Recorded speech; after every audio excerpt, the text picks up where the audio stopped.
এইটা আরো ভালো করে চশমা, এইটা বুঝি এতটুকু বুঝতে সময় লাগে। চশমা চোখের জন্য, চোখ চশমার জন্য না। চোখ আছে তাই কি আছে? চশমা আছে। চোখ নাই, চশমা নাই। আদম না থাকলে কি খাট হইতো? জুতা পায়ের জন্য না পা জুতার জন্য?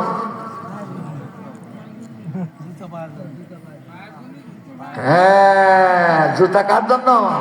পায়ের জন্য। পা আছে তাই কি আছে? জুতা আছে। তার পা নাই তা কি নাই? জুতা নাই।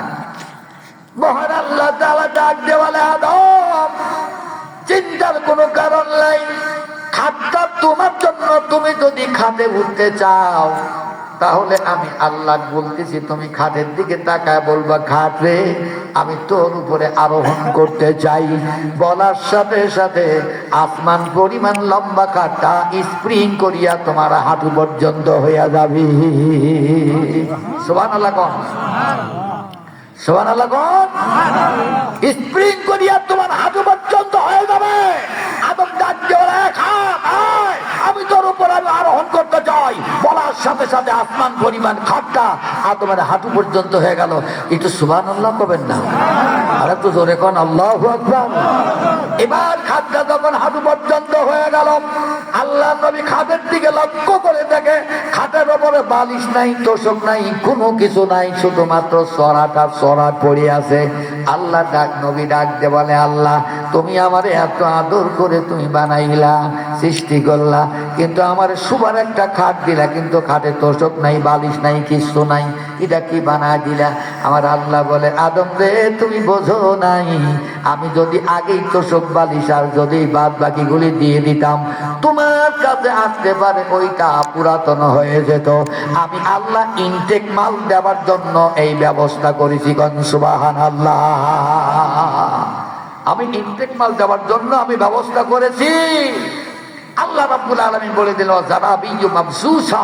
অতঃপর আমি আল্লাহ আদমের জন্য জান্নাতের ভিতর জান্নাতের মখমলের বিছানা পেরে দিলাম। সুবহানাল্লাহ। মানুষ কয়টা? খাট কয়টা? তোষক কয়টা হইল? তোষক একটাই। তোষক কয়টা? একটা। এখন কি লাগবে? একসাথে কোন বালিশ। জানা জিনিস যদি মুখ দিয়ে না পাই কোন, এই মুখ কিন্তু সমস্যা আছে। চিল্লা বলেন। এরপরে কি? বালিশ। কয়টা লাগবে? একটা। এই হাফেজ সাহেবরা নামারাকুন শব্দ মানে হলো বালিশ। নামারাকুন মানে কি? বালিশ। এই 1 বছর গোটা কোরআনে কোথাও নেই। আছে নাকি? দেখুন তো হাফেজ সাহেবরা নামারাকুন কোন শব্দ খুঁজে পাইছেন?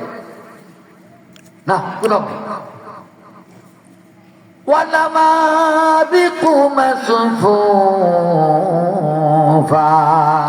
আল্লাহ ডাক দিয়ে বলেন, অতঃপর আমি আল্লাহ আদমের খাটের উপরে আমি বালিশ গুলি সাজায়া দিলাম।